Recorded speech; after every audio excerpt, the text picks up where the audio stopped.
अरविंद का प्यार भरा नमस्कार। आज फिर आपके सामने प्रस्तुत है शुद्ध वर्तनी के टिप्स। इसे बताने से पूर्व एक छोटी सी भूल की तरफ मैं इशारा करूंगा। इससे पूर्व के वीडियो में एक बात कही गई, मुंह से फिसल गई कि प्र में और ट्र में रॉ हलंत है, जबकि यह गलत है। प्र में प आधा है, रॉ पूरा है, और ट्र में भी ट आधा है, रॉ पूरा है। तो क्षमा करेंगे। अभी आपके सामने प्रस्तुत है शुद्ध वर्तनी के टिप्स पार्ट 3। इसमें सबसे पहले है हलंत का प्रयोग कहां करना चाहिए और कहां नहीं करना चाहिए। बंधुओं, तो हलंत, अम, उत, इन प्रत्यांतों में हलंत का प्रयोग निश्चित रूप से करना चाहिए। जैसे स्वागतम के मो में हलंत, विद्युत में दो में हलंत है और तो में हलंत है। यह विद्युत जो है दो रूपों में देखने को मिलता है। आपने ऐसा भी लिखा हुआ पाया होगा।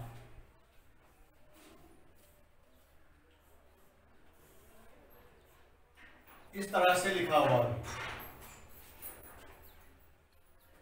हिंदी वर्तनी के मानकीकरण और सरलीकरण के कारण इस तरह के लिखने की परंपरा को समाप्त कर दिया गया है। ऐसे लिखना ही उचित होगा। दूसरा है व्यंजनों के संयुक्त रूप में, जैसे विद्या। अब मान लीजिए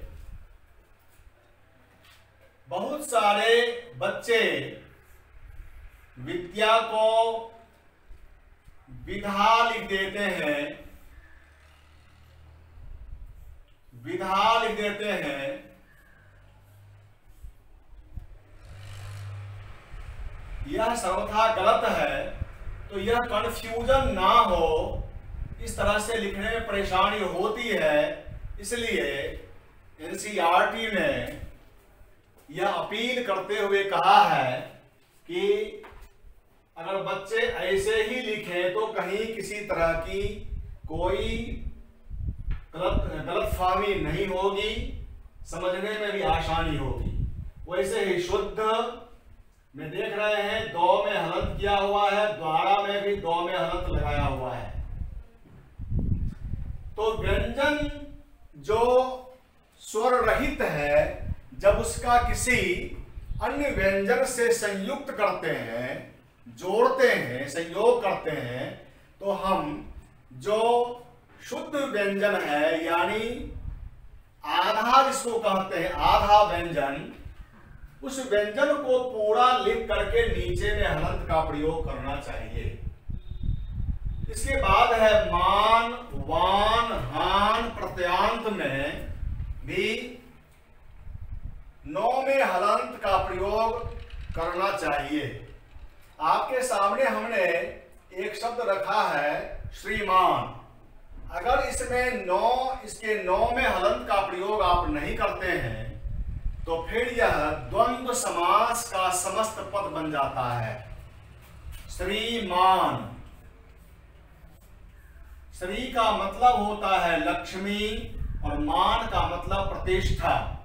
तो फिर यह द्वंद्व समास का समस्त पद बन जाएगा। यह संबोधन का नहीं रह पाएगा। इसलिए यहां नौ में हलंत जरूरी है। आयुष्मान में भी नौ में हलंत का प्रयोग करें। संस्कृत में विद्वान और महान के नौ में भी हलंत का प्रयोग दिखता है, जबकि मानक वर्तनी में विद्वान और महान से नो से हलंत को हटा दिया गया है। अब इसका प्रयोग नहीं होता है हिंदी में, लेकिन संस्कृत में इन दोनों का प्रयोग निश्चित रूप से होता है।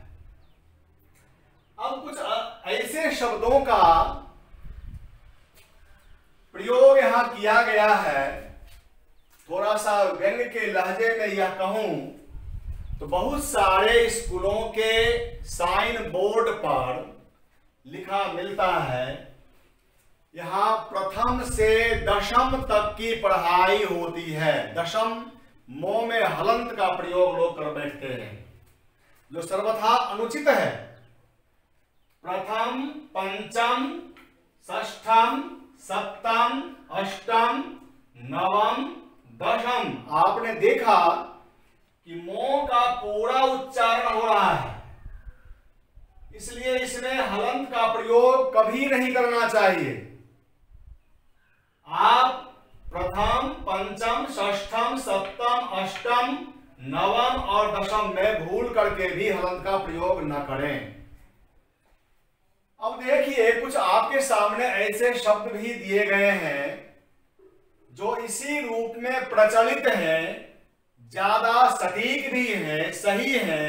आप इसी तरह का प्रयोग करें, अर्थात परिषद, पश्चात, कदाचित, शरद, सम्राट, अद्भुत, उदगार, नाट्य, पाठ्य, पुत्रवत, तत्सम, तदभव, उद्धार, खाद्य, पूर्वाह्न, अपराह्न, चिह्न।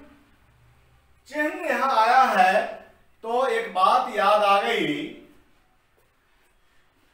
रामविलास शर्मा ने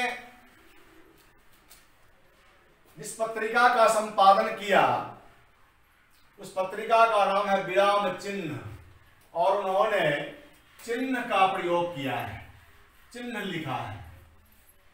तो ऐसे भी बोलचाल की भाषा में ऐसा कहा जाता है, चिन्हना, चिन्हना, चिन्हते नहीं हो, चिन्हते नहीं हो। तो नो का प्रयोग पहले करते हैं और चिन्ह का तद्भव रूप चिन्ह हो सकता है, इसलिए इस तरह का प्रयोग ही उपयुक्त जान पड़ता है। लेकिन प्रयोग अभी प्रचलन में चिन्ह का ही होता है, यही देखा जाता है। षटकोण, साक्षात, षड्यंत्र, हड्डी, कंठ्य, दंत्य। आप इन शब्दों का प्रयोग इसी रूप में करें तो फिर गलती की संभावना नहीं रह जाएगी। अब बंधुओं, आपके सामने कुछ ऐसे शब्द हैं जो दोनों रूपों में प्रचलित हैं। आप देखें, संधि में आपने देखा होगा परम जोर औषधि, तो परमौषधि, और परम जोर औषध, परमौषध, दोनों में वृद्धि स्वर संधि हुई है। तो औषधि और औषध दोनों का अर्थ भी समान है और दोनों इस रूप में प्रयुक्त होते हैं, प्रयोग में आते हैं। वैसे ही प्रत्युष, प्रत्योष, दुकान, दुकान। देखिए, दुकान जो है यह फारसी का शब्द है और दुकान जो है वह हिंदी का शब्द है। वसंत, इसका प्रयोग संस्कृत में होता है और हिंदी में प्रयोग करते हैं बसंत, दोनों सही है। वैसे ही दश, दस, वशिष्ठ, वशिष्ठ, वर्दी, वर्दी, गर्मी, गर्मी, अंजलि, अंजलि, पाउंड, पाउंड, पृथ्वी, पृथ्वी, बिल्कुल, बिल्कुल, कलश, कलश, दंपति, दंपति। तो ये शब्द भी कभी कभी वर्तनी से संबंधित जो प्रश्न रहते हैं, उन प्रश्नों में इस तरह के शब्दों का प्रयोग भी किया जाता है और यह देखा जाता है कि भाषाई ज्ञान कितना है वास्तव में दोनों रूपों से बच्चे अवगत हैं या नहीं है।